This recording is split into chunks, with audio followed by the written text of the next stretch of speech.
반갑습니다. 오늘 사무 시간 우리 문서 작성 모듈에서 문서 이해와 일정 관리 하고 있었고요. 저번 주에 여러분들이 학교에서 등교 수업 때 문서의 기능 그리고 문서의 구성 요소까지 배웠었고 오늘 원격 수업을 통해서 문서의 유형에 대해서 배울 겁니다. 근데 문서의 유형을 배우기 전에 저번 주에 배웠던 문서의 기능, 문서의 구성 요소 간단하게 복습하고 넘어가는 시간 먼저 가질게요.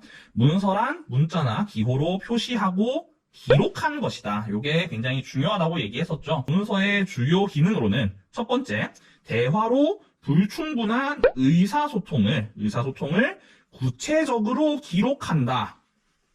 말로 불충분한 경우에 이런 문서를 사용해서 구체적으로 기록하는 기능이 있다고 얘기했었고요. 두 번째로 업무 지시, 연락, 계약 체결 등의 업무 관련된 의사소통들을 의사 전달하는 기능이 있다. 이렇게 얘기했었어요. 예를 들어서 계약 체결을 하는데 말로 이걸 구두로 한다고 합니다. 구두 계약이라고 얘기를 합니다. 말로 하는 거를. A 기업이 B 기업에게 B 기업의 물건을 예를 들어서 10만 원어치를 사겠다라고 말해놓고 나중에 가서는 내가 언제 그런 이야기를 했냐.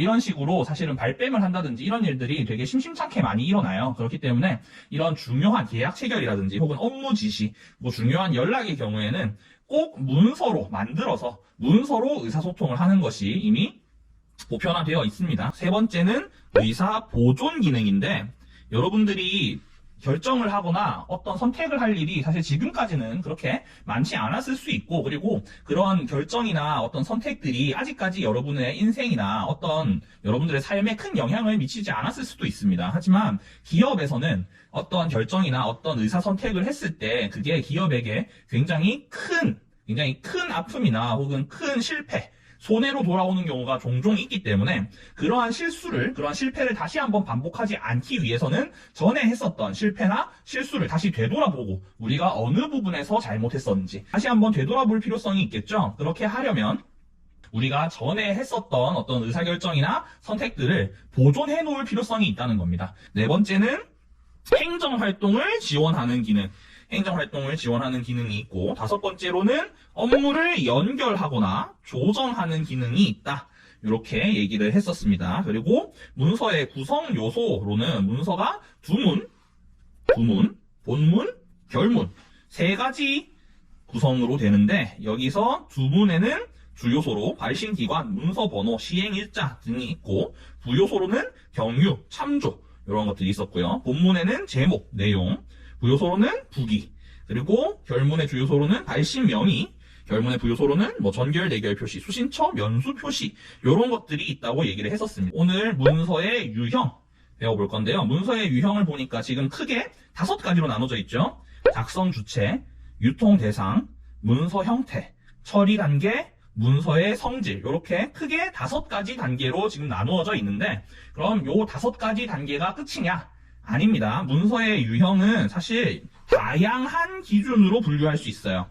여기 있는 5가지는 대표적인 문서의 유형을 이야기하는 것이고 문서를 분류하는 사람 혹은 기관 따라서 문서의 유형은 정말 천차만별이 될 수 있습니다. 먼저 작성 주체에 따라서 문서를 2가지로 분류할 수 있습니다. 첫 번째가 공문서예요. 공문서란 행정기관에서 공무상 작성하거나 시행하는 문서와 행정기관이 접수한 모든 문서를 말한다. 일단 행정기관이 2번 나왔죠. 행정기관에서 처리하는 문서가 공문서구나 라는 거 알 수 있죠. 일단은 여기 행정업무의 효율적 운영에 관한 규정 제3조 제1호에도 같은 내용이 있다고 합니다. 그래서 공문서에서는 일반적인 문서만 포함되는 것이 아니라 여러 특수 매체 기록도 포함이 된다라는 것도 알고 있으면 좋을 것 같네요. 두 번째, 사문서는 개인의 사적인 목적을 위해 작성된 문서입니다. 방금 공문서랑 다른 점이 뭐죠? 공문서는 공무상 작성하거나 시행하는 문서였죠. 공공의 일을 위해서 작성한 문서나 시행한 것이었는데 사문서는 일이 아닐 수도 있는 거죠. 개인의 사적인 목적을 위해 작성된 문서이니까 꼭 일이 아닌 문서도 있을 수 있구나. 그런 것들을 알 수 있죠. 권리, 의무, 사실 증명. 근데 이러한 것들이 어떻게? 개인의 사적인 목적을 위해 작성된 것들이 모두 사문서다. 대표적으로는 추천장, 안내장, 소개장 등이 있고 개인의 사적인 목적을 위해서 작성되는 문서들이죠. 그리고 신청서, 증명서, 진정서 등 같이 행정기관에 제출해서 접수가 된 것.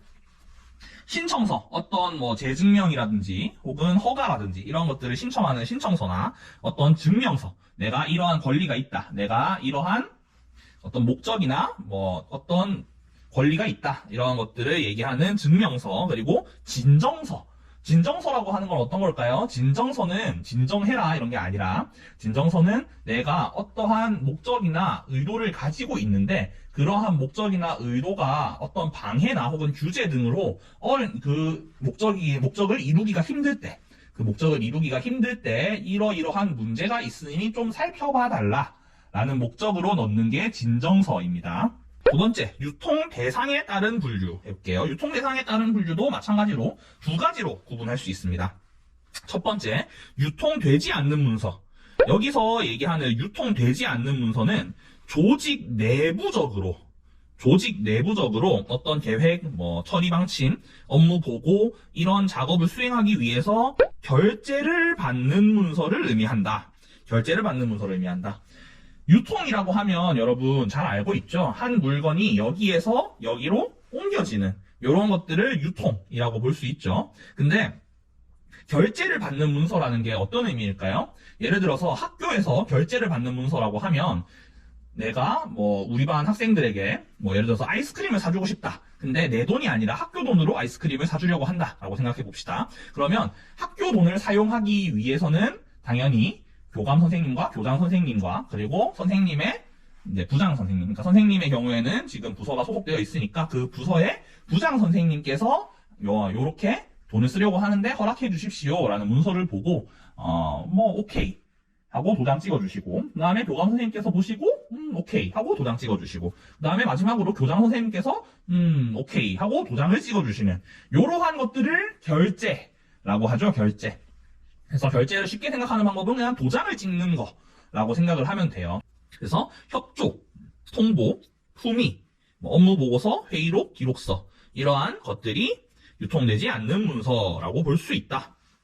그러면 유통 대상 문서, 해당 기관 또는 기업 내부에서 상호 협조, 보고, 통지를 위해서 수신 발신하는 대내 문서와 해당 기관 또는 기업 이외에 다른 기관이나 기업 등에 수신하는 대외 문서가 해당이 된다. 일단 유통 대상 문서로는 대내 문서와 대외 문서가 있구나라는 걸 알 수 있죠. 그래서 대내 문서의 경우에는 기업 내부에서 선생님 아까 유통되지 않는 문서는 조직 내부니까 유통되지 않는 문서랑 겹치는 거 아닌가요? 유통되지 않는 문서는 조직 내부적으로 결제를 받는 문서를 얘기했고요. 유통 대상의 경우에는 유통 대상도 마찬가지로 기업 내부, 기관 내부이긴 하지만 상호 협조, 좀 서로 도웁시다 하는 상호 협조, 보고, 이러한 것들을 보고합니다. 혹은 통지, 이렇게 진행하겠습니다. 알려주는 이러한 것들을 위해서 수신 발신하는 경우에는 대내 문서로 보고, 이 대내 문서는 유통 대상 문서로 보겠다 라는 거예요. 그래서 아까 전에 유통되지 않는 문서의 경우에는 결제를 받는 문서다, 조직 내부다, 요거를 키워드로 기억하면 되고, 유통 대상 문서의 대내 문서에서는 상호 협조, 보고, 통지 요것들을 키워드로 기억하고 있으면 좋을 것 같아요. 그 다음에 대외 문서는 상대적으로 더 쉽습니다. 다른 기관이나 기업 등에 수신 발신한다. 학교로 얘기하면 교육청에서 온 문서나 교육청에서 어떠한 목적을 가지고 우리 학교로 발송한 문서, 요거는 우리 학교에서 수신한 문서가 되겠죠. 수신이 받는 거니까. 그리고 우리 학교에서 어떠한 목적을 가지고 교육청으로 보내는 문서, 이것은 발신이 되겠죠. 그래서 이런 식으로 우리 학교 내부에만 있는 것이 아니라 우리 학교 외부로 보내는 문서들은 모두 대외 문서로 볼 수 있고, 이러한 대외 문서는 유통 대상 문서다, 이렇게 생각을 하면 될 것 같아요. 문서의 형태에 따른 분류는 사실 그렇게 어렵지 않습니다. 앞에서 했던 것보다 훨씬 쉬워요. 일단 먼저 장표, 장표는 키워드가 딱 두 가지예요. 일정한 양식이 있어야 되고요. 그 다음에 필요한 사항을 쉽게 기입할 수 있어야 한다. 요 두 가지가 장표의 기준입니다. 장표란 일정한 양식에 쉽게 기입할 수 있도록 인쇄된 사무문서다. 학교에서 여러분들 주변에 가장 대표적인 장표가 있어요. 어떤 걸까요? 출석부입니다. 출석부를 보면 여러분들의 번호가 이미 기록되어 있고, 그리고 거기 옆에 여러분들이 각 시간에 출결을 했는지, 여러분들이 각 시간에 뭐 지각을 했는지, 뭐 혹은 결석을 했는지, 혹은 출석이 되어 있는지, 이러한 부분들을 아주 간략하게 기록할 수 있도록 표가 이미 만들어져 있죠. 일정한 양식에 필요한 사항을 쉽게 기입할 수 있도록 하는 대표적인 장표가 출석부라는 거예요. 그래서 두 번째로 일반 문서. 일반 문서는 장표처럼 양식이 일정하지 않아요. 장표의 경우에는 일정한 양식을 가지고 있었죠. 근데 일반 문서는 양식이 일정하지 않은 문서들을 일단 일반 문서라고 한다는 거예요. 그러면은 일단 문서의 형태에 따른 분류의 경우에는 둘 중에 하나, 물론 밑에 특수문서가 있긴 하지만 일단은 기본적으로 둘 중에 하나로 분류할 수 있겠구나라는 생각이 들죠. 장표는 일정한 양식이 있고 쉽게 기입할 수 있는 거, 그리고 일반 문서는 양식이 일정하지 않은 거. 그럼 만약에 일정한 양식이 있는데 그 문서에 쉽게 기입이 어렵다. 기입하는 것들이 굉장히 많다. 쉽게 기입하기 어렵다. 그렇다면 그건 어떤 문서로 볼 수 있을까요? 그것 역시 일반 문서로 볼 수 있겠죠. 왜? 장표의 키워드는 딱 정해져 있으니까. 일정한 양식, 쉽게 기입. 딱 정해져 있기 때문에 이 장표의 양식을 지키지 않는 경우에는 모두 다 일반 문서로 봐도 무방하다. 이렇게 생각할 수 있을 것 같아요. 그래서 사무문서이고 일하는 데 사용한다는 거죠. 비정형 업무에 이용이 된다. 비정형 업무라고 하는 것은 정해지지 않은 업무를 이야기하는 거예요. 정해지지 않은 업무. 예를 들어서 여러분들이 학교에 와서 많이 해야 되는 여러 가지 것들 중에 급식 먹을 사람과 급식 먹지 않을 사람을 조사한다. 이런 업무가 있다고 가정해 봅시다. 그렇다면 이것은 정형 업무일까요? 비정형 업무일까요? 이건 정형 업무라고 볼 수 있겠죠. 왜냐하면 급식을 먹는 사람과 안 먹는 사람 딱 정확하게 두 가지의 분류만 가지고 모든 학생들을 항상 똑같이 조사하는 일이기 때문에 이러한 일은 정형 업무라고 볼 수 있는데, 비정형 업무의 경우에는 계속해서 그 일이 달라지는 걸 얘기하는 거죠. 예를 들어서 학교의 경우로 설명하는 게 여러분에게 가장 편할 것 같으니까, 학교의 경우에 여러분들을 수학여행이나 혹은 수련회에 데리고 가는 것들을 정형 업무로 볼 수 있을까요? 비정형 업무로 볼 수 있을까요? 물론 수학여행, 수련회 이런 것들은 지금은 코로나 때문에 가기 어렵지만 수학여행, 수련회 이런 것들은 항상 여러분들이 가도록 정해져 있는 일들이죠. 하지만 거기 가서 일어나는 일들도 항상 똑같은 일인가요? 아니죠. 여러분들이 항상 다르잖아요. 가는 사람도 다르고 가는 곳도 다를 수 있고, 그리고 가서 하는 활동도 달라질 수 있죠. 그렇기 때문에 수련회에 가는 것이나 아니면은 수학여행에 가는 것은 비정형 업무로 볼 수 있다는 거예요. 일반 문서의 경우에는 비정형 업무에 주로 이용이 된다. 왜? 비정형 업무라는 거는 계속해서 조금씩 달라지는 업무를 이야기하는 거니까. 그렇기 때문에 양식이 계속해서 변경될 필요성이 있는 업무에 일반 문서가 이용이 되겠죠. 그래서 일반 문서에는 사회 왕복문서, 사내 왕복문서, 전복, 광고문서 등이 있다. 라고 합니다. 그리고 마지막으로 특수문서가 있는데요. 특수문서는 말 그대로 조금 특수한 문서들을 이야기하는 거예요. 특수문서는 정관규칙회의록이라고 딱 정해져 있습니다. 정관의 경우에는 기업 내부에서 지켜야 하는 어떤 규칙들이나 이런 것들을 정관이라고 하거든요. 그래서 기업의 정관, 그리고 기업의 규칙, 그리고 기업의 회의록, 이러한 것들은 특수문서로 분류가 된다. 라는 거 그냥 기억하고 있으면 될 것 같아요. 지금 보면 작성 주체, 유통 대상, 문서 형태 이렇게 세 가지 분류로 진행을 했는데, 여러분들이 보기에는 이 모든 것들이 다 개별적일 것 같나요? 아니면은 조금씩 겹칠 수도 있을 것 같나요? 문서의 성질, 문서의 유형의 경우에는 여러 가지를 가질 수가 있다는 거예요. 문서가 하나의 문서가 공문서이면서 내부 결제 문서이면서 일반 문서일 수 있다는 거예요. 그리고 하나의 문서가 사문서이면서 대외 문서이면서 장표일 수 있다는 겁니다.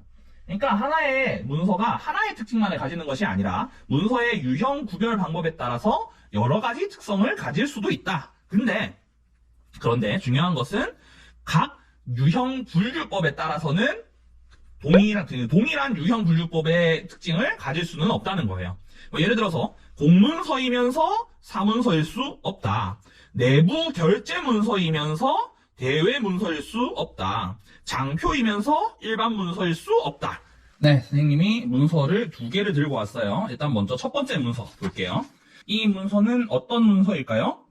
그쵸, 이 문서는 장표 볼 수 있겠죠? 너무 쉽다, 그죠? 이 문서는 장표로 볼 수 있는데, 장표의 2가지 조건 기억나죠? 우리 방금 전에 했는데, 장표의 2가지 조건, 첫 번째, 일정한 양식이 있을 것. 일정한 양식이 지금 있죠, 표로. 2번째, 쉽게 기입 가능할 것. 이름, 한 줄 메모, 이런 식으로 굉장히 쉽게 기입할 수 있도록 되어 있죠. 그래서 이 문서는 장표로 볼 수 있을 것 같네요. 2번째 문서 볼게요. 근데 2번째 문서는 문서의 유형을 먼저 설명하기 전에 문서의 구성 요소에 대해서 또 선생님이 문서를 보면서 얘기한다고 했었죠. 그래서 문서의 구성 요소 먼저 간략하게 설명하고 넘어갈게요. 일단 여기 있는 경상북도 교육청, 이 자리는 발신기관이 들어가는 자리예요. 발신기관, 이 문서를 어디에서 보냈는지 발신기관이 들어가는 자리고, 여기 보면 수신에서 수신자 참조라고 돼 있죠. 여기도 원래 수신자가 들어가는 공간이고, 그 다음에 제목, 본문, 제목과 본문이 있고, 그리고 선생님이 양면 인쇄를 해서 그런데 원래 두 번째 장에 맨 마지막 밑에 보면은 이렇게 수신자, 누가 이 문서를 수신해야 하는지, 수신자, 그리고 이 문서를 발신한 사람, 그리고 여기 보면 시행해서 이렇게 있는데 요게 문서 번호예요. 문서 번호가 있고, 그리고 그 밑에 뭐 전화번호라던가 주소 이런 것들이 있습니다. 그래서 이 문서 한번 같이 볼게요. 이 문서 일단 이렇게 한번 쓱 봤을 때 이 문서가 장표처럼 보이나요? 아니죠. 이 문서는 일정한 양식이 없다, 그죠? 그러면 이 문서가 일정한 양식이 없다는 건 일반 문서거나 혹은 특수 문서라는 이야기구나 라는 거 알 수 있는데, 이 문서가 특수 문서는 아닌 것 같네요. 그죠? 정관, 규칙, 회의록 이런 건 아닌 것처럼 보이니까 이 문서는 일반 문서구나 그렇게 알 수 있고요. 또 이 문서가 2가지 특징을 더 가지고 있어요. 우리가 배웠던 것들 중에 2가지 특징을 더 가지고 있는데, 경상북도 교육청이라는 행정기관에서 보냈어요. 행정기관에서 보냈고, 그리고 뭐 여러 가지 안내라던가 이런 공무를 위한 문서예요. 이거는 공무를 위해서 행정기관에서 보낸 문서는 어떤 문서였죠? 그렇죠, 공문서였죠. 공문서. 그래서 이건 행정기관에서 공무를 위해서 보낸 문서이기 때문에 공문서로 볼 수 있고, 이건 유통 대상 문서일까요? 아니면 유통되지 않는 문서일까요? 아까 전에 밑에 보면은 요게 지금 접수해서 영주동산고등학교라고 되어 있어요. 이게 무슨 이야기일까요? 경상북도 교육청에서 영주동산고등학교, 우리 학교로 보낸 문서구나 라는 걸 알 수 있죠. 그 이야기는 한 기관에서 다른 기관으로 이 문서가 발송되었다는 걸 뜻하고, 그 이야기는 곧 유통 대상 문서구나. 그리고 유통 대상 문서 중에서도 이거는 여러분들이 이야기했으니까 넘어갈게요. 아무튼 그래서 요거는 유통 대상 문서이면서 공문서이면서 마지막으로 일반 문서구나, 이렇게 확인을 할 수 있었습니다. 그래서 오늘 여러분들과 함께 문서의 유형 같이 했고요. 선생님이 활동지를 올려놓았으니까 활동지에 또 선생님이 여러 문서들을 올려놨거든요. 3가지의 문서를 올려놨으니까 그 문서가 어떤 특징을 가지고 있는지 보고 어떤 문서인지 적어서 제출하면 오늘 수업 마무리하는 것으로 그렇게 하겠습니다. 여러분들 오늘도 수업 듣는다고 고생 많았고 나중에 봅시다.